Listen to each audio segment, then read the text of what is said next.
Boa tarde, pessoal. Hoje a gente vai fazer um teste de uma aula que eu pretendo seguir nesse ritmo.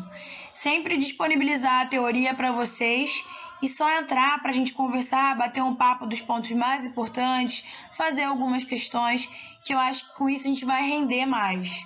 Tá? É importante vocês terem ideia de que essas aulas, de 40, 45 minutos, elas não rendem muito. Vocês vão ter que correr atrás do prejuízo. Então, a gente está aqui mesmo para orientar vocês, mas que o esforço e o trabalho pesado vem de vocês, tá ok? Esse conteúdo de ondulatória é o mais importante do Enem, tá? Caindo 2, às vezes 3 questões todo ano. Por isso que a lista tá tão grande. E para você ter ideia, eu só botei a parte 1 da lista. Tem mais questões ainda. Já vou disponibilizar para vocês. Então, a primeira coisa que a gente tem que saber é definir, identificar o que é uma onda. A onda é uma perturbação que se propaga em um meio. A gente já falou um pouco sobre meio quando a gente falou, por exemplo, de índice de refração, quando estava estudando ótica, tá? Então, o meio ele pode ser material ou não material, né? Não material, vácuo, e o meio material, ar, vidro, água e etc, tá bom? Agora, é extremamente importante identificar que nessa perturbação, nessa onda, só há propagação de energia, apenas a energia é transportada, né? A onda não está relacionada com transporte de matéria, e sim apenas transporte de energia. E aí, então, você vai se perguntar como é que o surfista pega uma onda, né? Então, a gente consegue ver uma onda se propagando da esquerda para a direita e um disco que sobe e desce na passagem dessa onda. Ele não é transportado no sentido da propagação dessa onda. Para o surfista pegar uma onda, ele tem que posicionar a prancha dele numa certa posição. Porque se ele não quiser pegar a onda, né? Por exemplo, se ele estiver conversando com alguém, a onda vai passar, ele vai subir e descer e continuar na mesma posição. Então, as ondas elas são classificadas de 4 maneiras diferentes, né? A primeira maneira é quanto à natureza. E aí a gente vai ter 2 tipos de opções. A primeira opção é a onda mecânica, que ela obrigatoriamente precisa de um meio para se propagar, né? E a onda eletromagnética, ela não precisa de um meio material para se propagar, né? Ela pode se propagar no vácuo ou em qualquer outro meio, né? Que não seja opaco. E aí, então, como exemplo, a gente vai sempre usar o som e a luz, porque são 2 ondas muito presentes no nosso dia a dia, tá? Então, um exemplo de onda mecânica é o som e um exemplo de onda eletromagnética é a luz visível. A onda mecânica pode ser vista, né, nesse slide. O som, né, seja barulho ou música, uma gota que gera uma propagação e se propaga na superfície de um líquido. Um exemplo de onda eletromagnética, além da luz, são essas ondas que têm o mesmo comportamento físico da luz visível, né? Porque a luz visível é parte da onda eletromagnética que tem uma frequência que o nosso olho consegue codificar, né? Decodificar, na verdade. Então, existem outros exemplos de ondas eletromagnéticas, o que vai diferenciar é a frequência que elas possuem. A segunda classificação é quanto à direção de vibração. A onda transversal é quando ela vibra num sentido e se propaga perpendicularmente a esse sentido inicial. Então, se vibra na vertical e se propaga ao longo da horizontal. E uma onda longitudinal é quando a vibração e a propagação têm a mesma direção. Um exemplo de onda transversal é a luz e um exemplo de onda longitudinal é o som.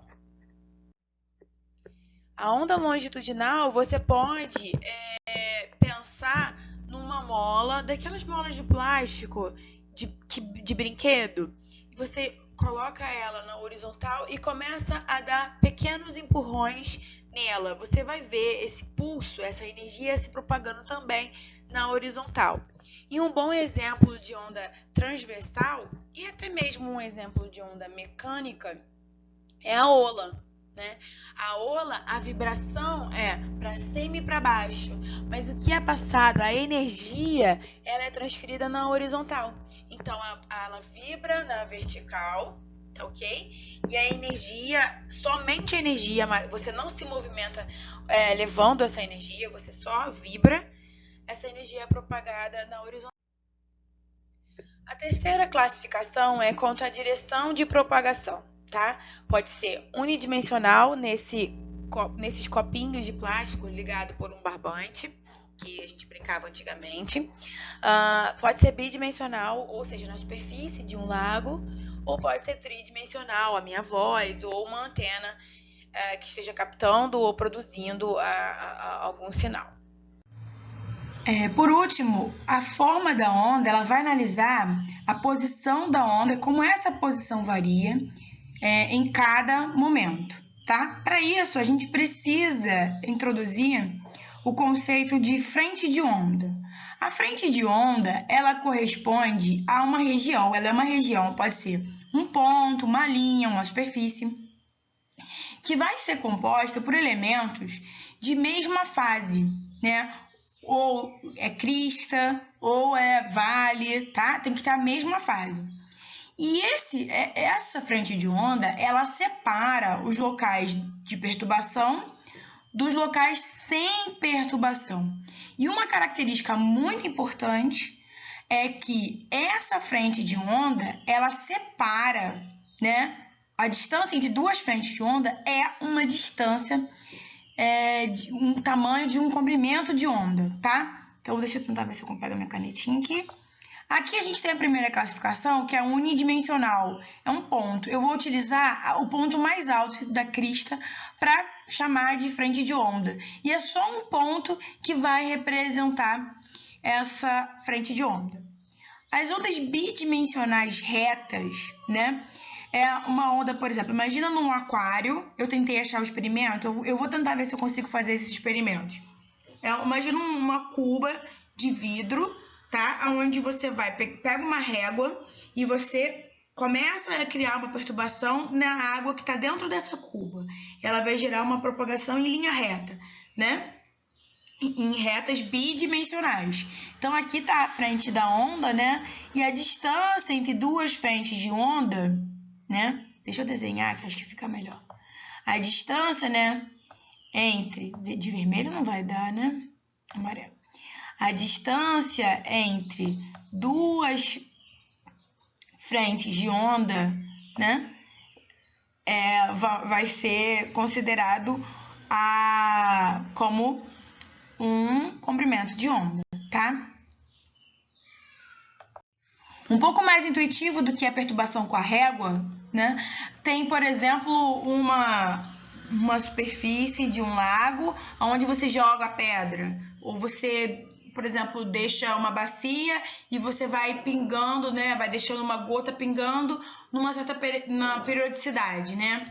E aí, o que vai acontecer, então? Vai gerar uma onda bidimensional circular, né? Então, aqui, mais uma vez, cadê minha canetinha?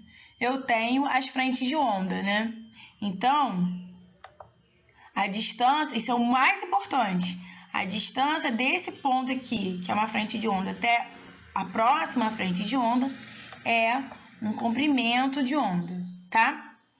E as ondas podem ser esféricas, né? Quando a gente pensar em 3 dimensões. E quando você pega apenas um pequeno pedaço, como está representado aqui, um pequeno pedaço da esfera, você pode identificar aí como ondas planas, tá? Agora a gente vai falar de ondas periódicas, né?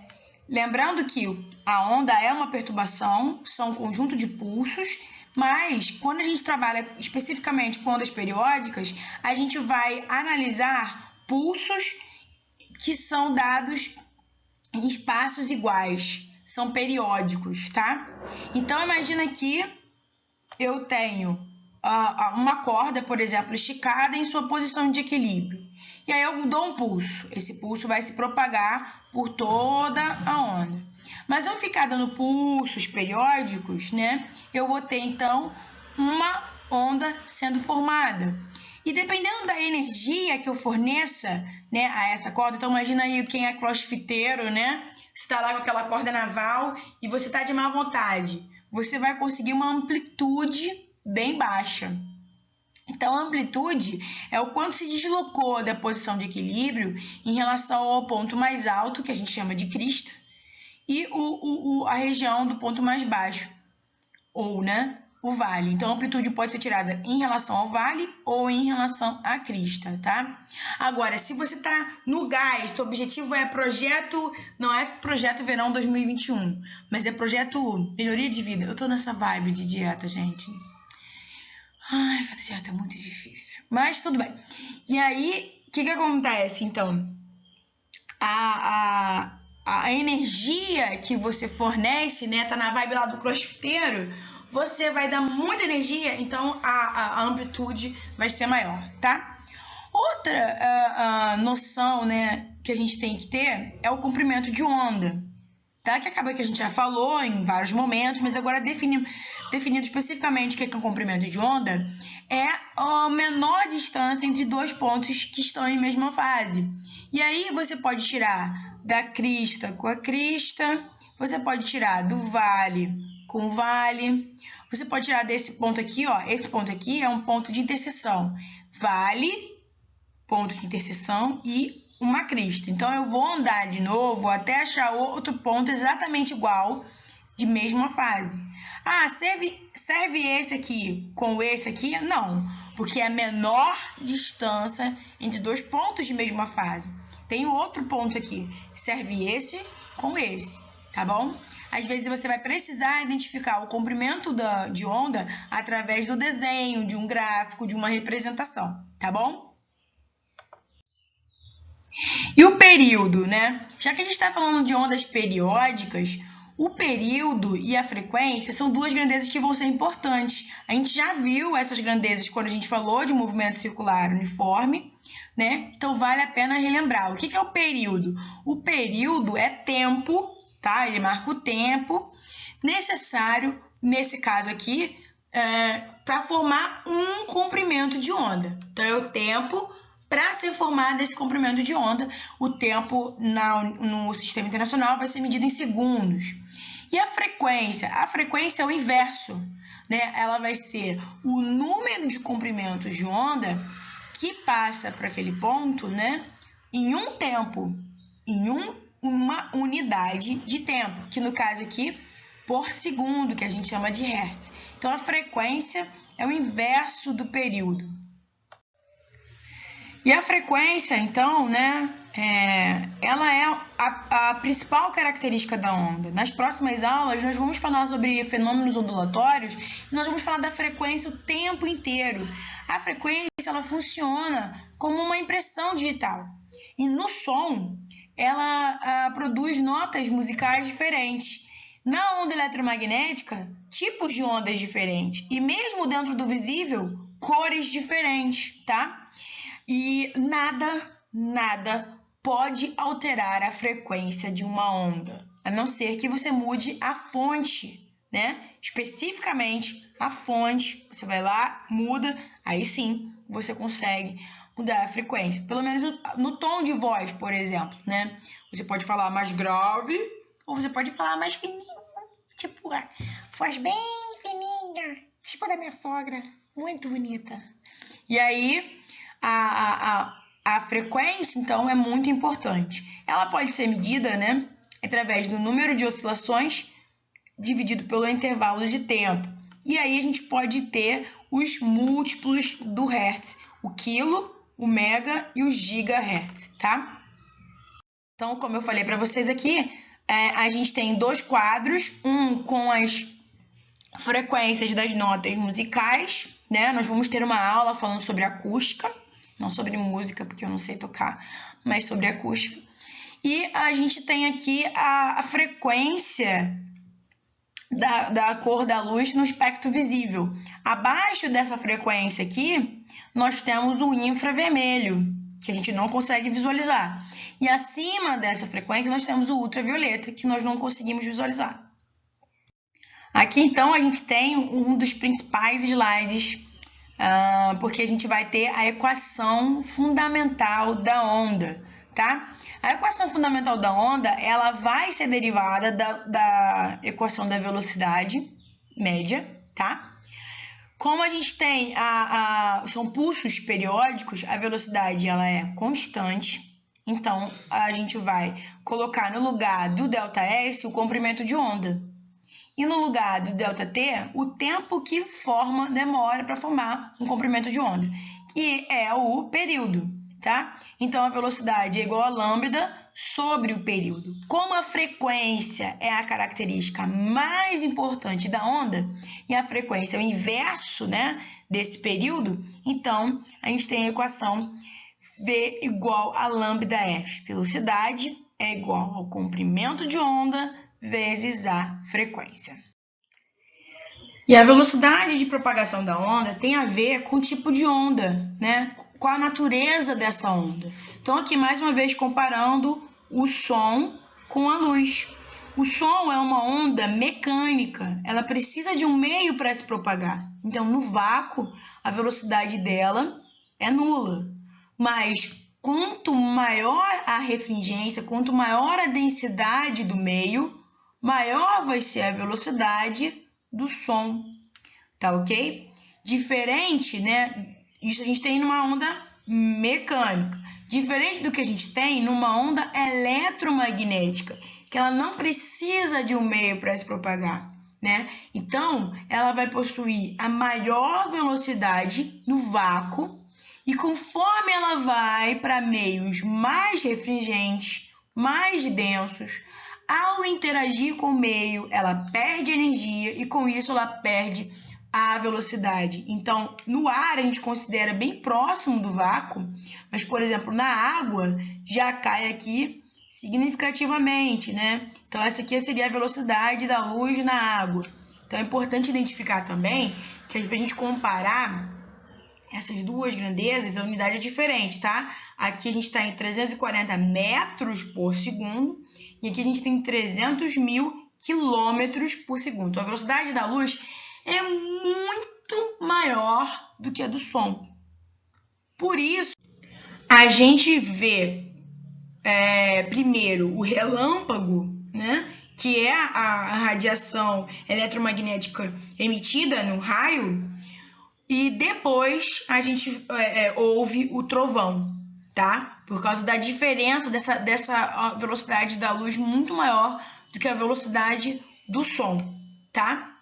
E além disso, aqui voltando para o vácuo, é por isso que se você estivesse no espaço e sua nave fosse bombardeada, né, as pessoas não escutariam, né? Na parte externa, a gente não escuta a explosão, já que o som não se propaga no vácuo.